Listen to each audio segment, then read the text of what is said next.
Why are they hiding in the I back? don't know either. You guys can come up. You guys can come up. You don't need to hide in the back. But you have to be careful what you're saying because it's live streaming, so you can't use any bad words. You too, come on. Yeah, Come on. Your counsel. Yes. Zach says no. Zach's shaking his I head. was gonna say, I told Zach I would stand with him. Okay. All right. I'll-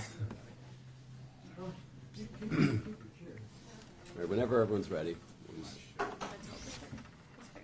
will tell them that there's on the Be news. careful what you say. I don't It's think live. I don't think you have to worry about it. Good? You guys all good? Ready? have to worry about me. Everybody ready? No. Nope.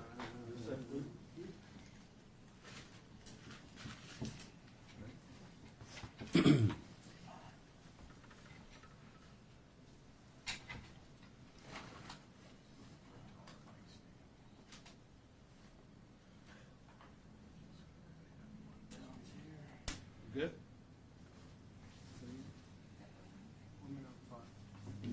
We're waiting on Shell. Give me 2 minutes, please. I appreciate Well, it. I can't see that. I appreciate it, folks. Thank you so much. Would you need like water? It's my first day on the job. You too, huh? Yeah.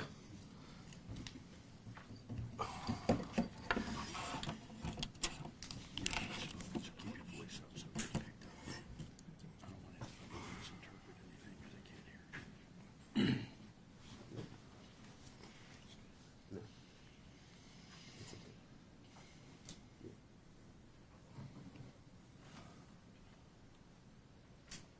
Before we start, can we have everyone just go down the row and state and spell their name and their title for us? Emily St. Cyr, which is EMILYST period space CYR, and I'm a partner at Voorhees. David Hine, Hine. I'm also a partner at Voorhees. Elwood Jones, and my hat is spelled ELWOD. Jones. Jones. Jones, JONES. Jay Clark, JAYCLARK, and I'm one of Elwood's attorneys. So thank you very much, everyone, for being here. We're going to, despite all of this, our intention was really to keep this fairly informal, and the hope is to open things up here in a second so that you all can ask some questions. I did very quickly want to explain why we decided to do this today, and there are 2 reasons. The first, a number of you have asked for an opportunity to speak with Elwood over the past several months, but we decided that while our motion for a new trial was still pending in front of Judge Cross, and then while the state's appeal of this, her decision was pending in front of the First District, we thought it was best to let the evidence and the law speak for Elwood. Now that the court has ruled, both in the trial court and the Court of Appeals, we feel more comfortable giving you some opportunities to speak with Elwood and see how he's doing. The other reason why we wanted to do this, I suppose, would be to correct the narrative, or at least recalibrate it. For about 3 decades now, most of the coverage, almost all of the coverage of this case has been through the eyes of the prosecutors, and I think it's sufficient to say that we do not believe that is an accurate lens to view this case through. There are a number of things that prior statements made by the Hamilton County Prosecutor's Office have left out, have mischaracterized, and they do not tell the entire picture. And it's important that everybody understands what that picture is. So with that, I don't know that we have a statement prepared or anything to say, so we just assume open it up to questions. Elwood, can you describe that moment when I believe it was your attorney who reached out to you and told you that the ruling was in your favor? It was Dave. Dave reached out to me by phone and told me. And I really couldn't believe it. And I was lost for words. It's like and I'm still lost for words in a sense because of all the bad rulings have come out over the years. It's kind of hard to just comprehend when something good happens. So, What's it been like, or what was it like before you were released for the last 27 years? each day I get up, I would go sit in my cell or pull out my typewriter, usually write a letter to somebody. I spent just them whole 27.5 years writing letters, asking someone just to look at this case. And I still have lots of the letters left, asking them. I'm not saying take my word, but I just want you to look and you draw your own conclusion. But at the end of the day, I did not kill Miss Nathan. And no matter what no one say, I did not, and I still say I did not. I'm not a murderer. I was a thief, and I'm first to tell you, I got a pass, but it's not for violence. And Elwood, after spending so many years in prison, how did it feel to find out that there was evidence that was withheld from your initial trial? I felt it was a blessing. You know, I knew some of it, you know, but not as much that was withheld by some few employees, things they had said, you know. But Do you know who killed her? Do you have an idea of who did it? No, Have you I said don't. anything to the prosecution about that? Is No, there I anything don't. you'd like to share now? no, I do not Nothing you want to share, or share in what sense. We're not going to talk about the facts of the case or the charges as they are still pending. It's, as Elwood said, sufficient to say that he does not have any idea who was involved with the murder. What did you say in those letters? How did you plead your case? What did you say? I asked everyone to look at this case. Every person I wrote, that was the main word. I asked them to help me shed light on justice in Hamilton County and look at it. And I told them the day I was convicted and all. And that's about basically what it boils down to. Do you have ill will towards the prosecutor?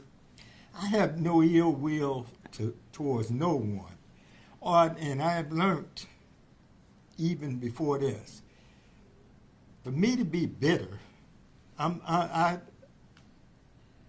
won't say that I got some bitterness, but it's not directly towards them or anyone else.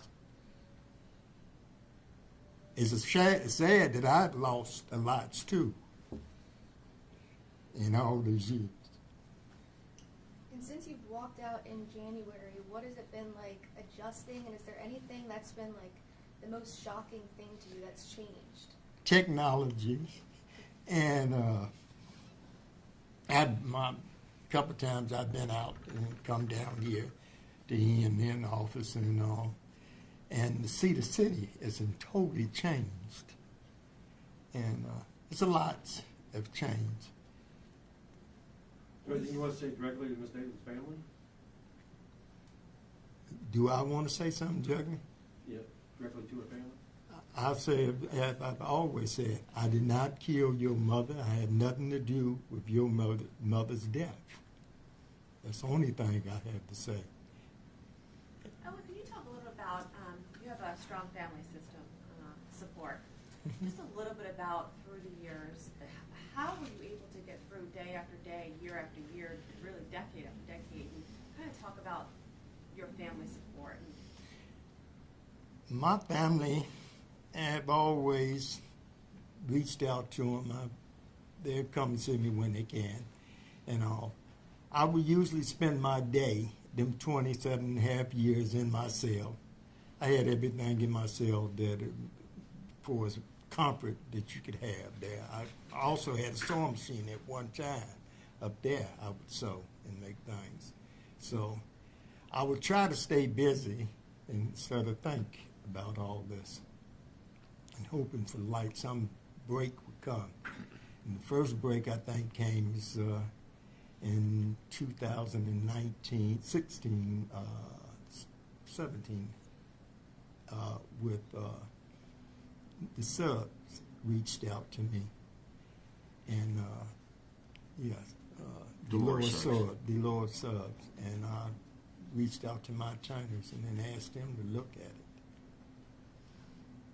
what is the next step now? Is a trial date going to be set? What happens next? Trial date has been set. In January, when we were there for bond, Judge Cross set a trial date for February 5th, 2024. Have you heard if the prosecutor's office, they told me they're still considering what their next move is. Have you heard if they weren't going to ask the Ohio Supreme Court to take the case, or? We haven't heard anything yet, but I do know that since the First District reached its decision, Judge Cross has reached out to us to advance. We had a report hearing set this coming July. Now it's going to be in April. We're just trying to pick out a date. So the court has advanced it, I think. So that will prompt them to make a decision sooner or later.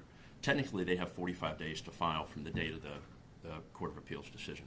And if they take it, then this whole trial date can then get pushed back more. Is that correct? Or The way we picked the trial date of February of 24 was with the thought that there would be appeals. So even if they take it, our hope is we can still keep the February 2024 trial date. How do you prepare for the next year? How Which do you prepare for the next year, For the trial? for the trial? I'm looking forward, and that's about all I can say. I think that I'll still be vindicated. what are you going to do with your time between now and then? What I've been doing, making sewing and being with my family and nieces and nephews. Can you explain the teddy bears? Is that something you started while in Walk prison? over. I did it before. I went to prison, and it was just opportunity to give me something to do in there, and so I started back. And one of the wardens, which was a director named Terry Collins, had come down, and he talked to me. He remembered and asked me, said he got me a sewing machine, so I started making quilts in there. That was the first time I made a quilt, and I made them for the World Relief Center, passing out blankets and all. I did in quilts, and this was just another extra hobby I picked up. Is there a favorite one? No, not really. I got more than that. He churns them out like a machine. Is this for an organization to raise money for them, or do you No, just make, no. this is for your This own personal- just person, I've given them away. I've given the people who have helped, have reached out and helped me in this. It's just my way of saying thank you. This one that he happened to grab, this is actually my son's bear. This is Elwood bear. He was very upset this morning when I told him I was taking it out of his bedroom to bring it down here, but assured him that he would get it back. Elwood, there are people who are going to say, this was a technicality that he got out on. He deserves to be back in prison. What do you say to those people? And I can't answer that question. I have to leave that to. Yeah, we can answer that question. I mean, there's nothing technical about evidence. I mean, it's not a technicality. What the court found is that the state withheld thousands of pages of exculpatory information that they had an obligation to disclose before the trial. It's not a technicality. So anybody who believes that isn't paying attention to what's going on. A lot of people just read the headlines, I guess. What do you want the public to know? I want them to know the truth, and that Miss Nathan, just as I said, I had nothing to do with her death. And I feel sorry for the family, but I'm a victim as well. And my life has been taken. I think going to the technicality issue, if you want to call actual innocence a technicality, I think that might be something that all of you should take up with the prosecutor's office. Prosecutor's office, and this is one of the reasons we had this here today, they have put out consistently a false narrative. I think the prosecutor said they don't know anything about the hepatitis evidence, either in a press conference or on radio. Go ask the prosecutors about the hepatitis evidence and how that fits in what they say happened to Rhoda Nathan. Because scientifically, medically, it could not have happened that way. Ask them about the 4,000 pages of evidence that they withheld, that they concede they withheld, that is complete with exculpatory information in it. And at the time of the trial, the law was really clear. There was no change in the law like some of the prosecutors have said. Go ask them those questions. Because when you get the answers to those questions, you will force the prosecutors to take a true, hard look at what's really going on in this case and see they don't have a case. So withholding thousands of pages of exculpatory evidence ignoring exculpatory medical evidence that they conceded at the motion for a new trial. At that hearing, prosecutors conceded that evidence. Those aren't technicalities. So what happens at trial in a year from now? What will the result be? I think uniformly on this side of the table, it's if we have a trial in a year from now or a day from now, the result's going to be a resounding not guilty. It won't even be close. What was the most important part of the exculpatory evidence? I know there's a lot of it, but can you pick one out? The most important part of it is all of it, and that's the point. The prosecutors have tried to focus on one part or another, rather than looking at the totality of the evidence, which is what they are required to do, and it's what the judge was required to do. This isn't about Dolores Suggs. This isn't about the hepatitis or the Eikenella or any of the myriad other suspects that the Blue Ash Police Department declined to investigate. This isn't about key cards or the pendant or anything like that. It's about all of it, because the state has the obligation to prove beyond a reasonable doubt that Mr. Jones did something. And when you look at all of the evidence, it is impossible to come to that conclusion. A lot of time has passed since this trial, and people have passed away, and evidence is stored, and things happen to that. Do you foresee any difficulty in you guys being able to put on a good case, the prosecution being able to mount a case again, or anything like that that could prove to make this impossible to do? Not for us. Ultimately, the burden is the state's. I think that the passage of time is certainly something that the state, if they haven't already accounted for, will have to account for. We don't want to get into the details of what we think the trial will look like if it goes on, but I can say that if there is another trial in this case, and to be clear, there shouldn't be, if the prosecutors do their job and have any kind of honest evaluation of this evidence, there should not be a trial. But if there is a trial, it will not look anything like the trial that took place in 1996. It will be a radically different presentation of evidence. Do you see any variance with Joe Dieters no longer being there? We have to try the case against whoever's in the office, and whether it's Joe Dieters, Melissa Powers, or somebody else. That person doesn't change the evidence, and that person doesn't change the facts. And I think it might be even better for the prosecutor if it's not somebody who's been there. Melissa Powers is a fresh set of eyes on it. Hopefully she will look at what other prosecutors did not and look at the facts that they have now.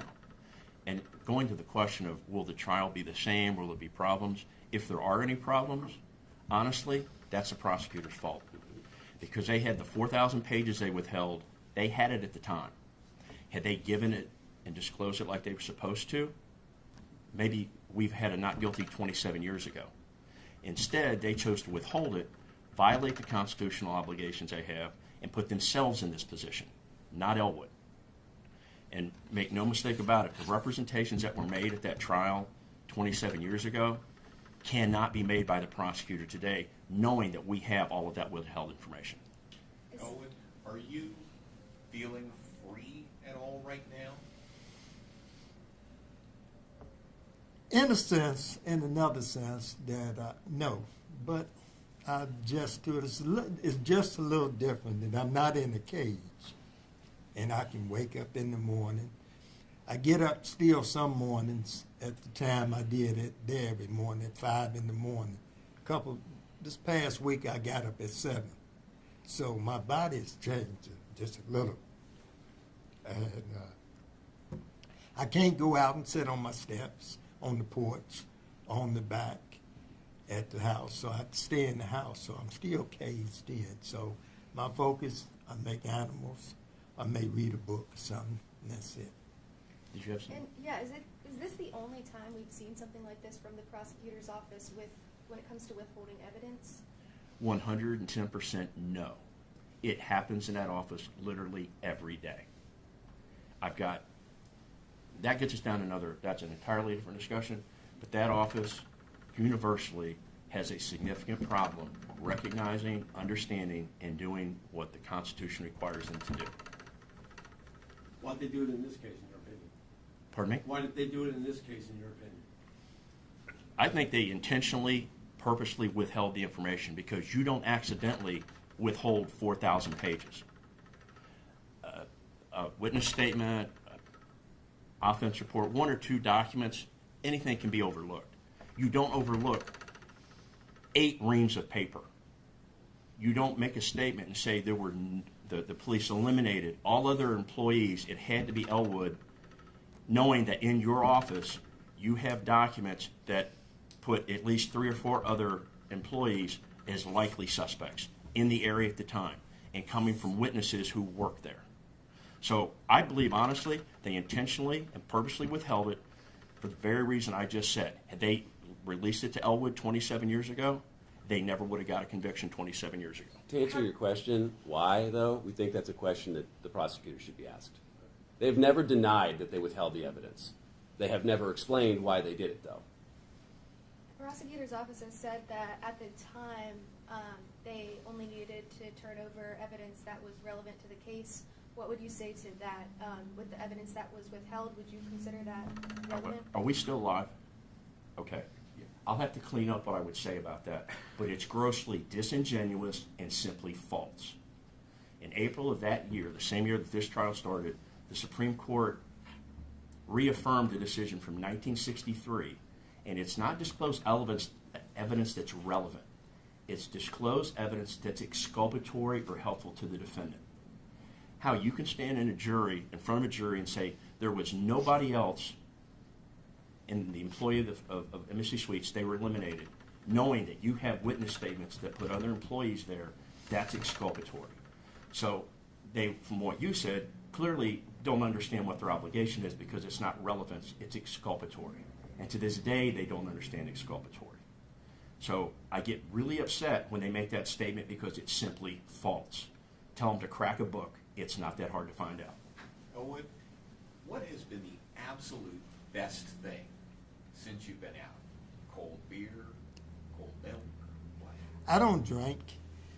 So what's been the absolute best thing? For me to hold my nieces and nephews. I'm sorry? For me to pick up my nieces and nephews and hold. That's been the best. To me. When you say that you have no ill will, but then you're also hearing people involved in the prosecution still calling you names and insisting that you're guilty, how does that make you feel? You know, this may be kind of hard for everyone to understand. I got a pass. In my past, sometimes comes in another form that makes people look and accuse you of things you didn't do. But hopefully, it comes to the light. So I don't fault them accusing me of something if it was true. But I'm never going to be able to stop that because I have a past. But I do not have a past for hurting anyone or murder. Why do you say you have a pass? What do you mean? Because I have a past. I have a criminal past of theft. Pass. With a T. Excuse me, I'm Yeah. so sorry. Yeah, I got you. Thank you. So your opinion, the real killer's still out there? Yes. Absolutely. And that's one of the biggest issues with this whole thing is, that we hear various representatives of the state get up and talk about this is all about justice for Rhoda Nathan. And we agree. We wholeheartedly agree. But justice for Rhoda Nathan doesn't mean convicting and trying to execute somebody who didn't kill her. Justice for Rhoda Nathan is doing the job that was supposed to be done almost 30 years ago in finding out who actually did that. And Elwood, throughout your time in prison, did you ever imagine that you'd be here today awaiting a new trial? Did you ever imagine that? I thought about it, but it just seemed like it just wasn't coming through, and I just still hold on to hope. It's a thing, this old saying, my attorneys, federal attorneys and all used to tell me, is a bar that once you convicted of murder, to get over that bar, don't no one want to allow you to get back over that bar, even if you're innocent. And it's not about you saying you innocent. You have to actually show some other means. And I'm just hoping I can live with hope. I think I can disclose the morning of the hearing in December, when Judge Cross read her decision, we met with Elwood in the jail upstairs and just asked him how he was feeling, and he said, "I'm feeling hopeful." I think my read on that in hindsight was he's always been hopeful. He didn't have any real belief that it was going to happen. And when Judge Cross read her decision, you tell me if I'm wrong, I mean, just total disbelief. I was. Yeah. Because there's been a lot of hope over the Yeah. years, right? You get one personal look at the case, and then they hit an obstacle.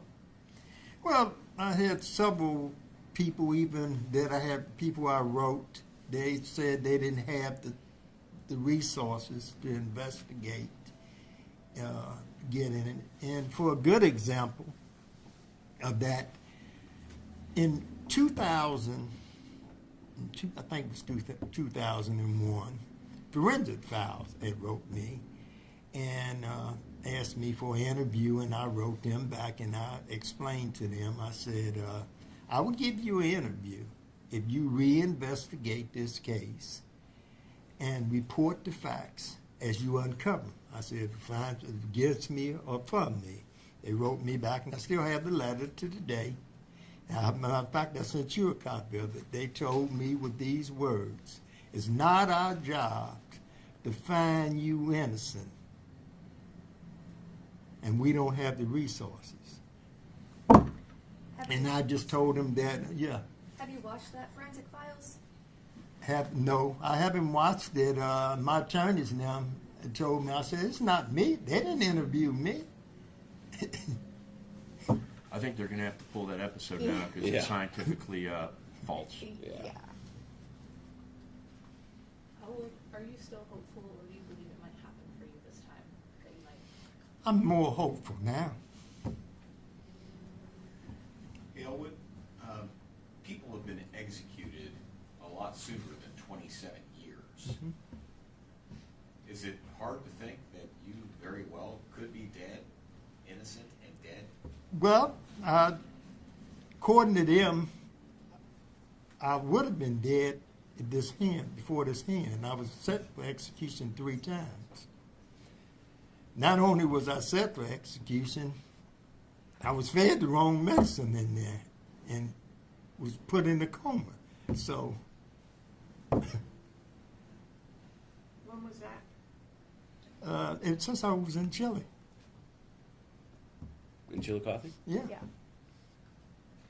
So, I'm sorry, maybe I missed something there. Did you say that they went to execute you and gave you the wrong? No, not for execution. I was given the wrong medicine, just regular medicine, and So went they into- almost killed you without going Right. to the execution, Yeah. one way or the other. I think that's...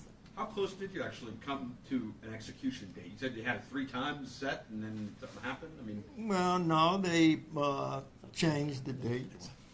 I thought it was more than that. I think there had actually been 6 different I think scheduled there have been 6 executions. different dates. are we talking like within weeks or days or Months. Months. As far as I know, as we sit here now, technically, if you go to the Attorney General's website, I don't think he's been removed. He has an execution date December of 2023. I don't think it's updated yet. Okay. So, But, how, I mean- how does that feel, Elwood, the fact that you haven't, right now, there was an execution date of December of 2023 for you? I don't know if that's Yeah, been just to rescinded. clarify, he is not guilty at Yes. this point. Yeah. I mean, in light of Judge Cross's decision, legally, Elwood is not guilty and cannot be executed. So Right. what Jay was referring to is the fact that the state still hasn't updated its records. But That's got to be chilling. Well, the whole case has been chilling, if you want to be honest.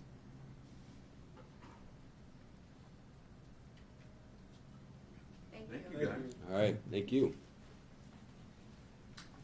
How much do you want for the Bears with some mini gift shop? Sorry about that. I'm gonna give you, you pick yours. I'm kidding. Actually, I told him we're gonna announce it. I'll give you that Amber pick one. She the only one that I would get down and give it. Let's take a So, second. We're gonna have to I'm wait. gonna-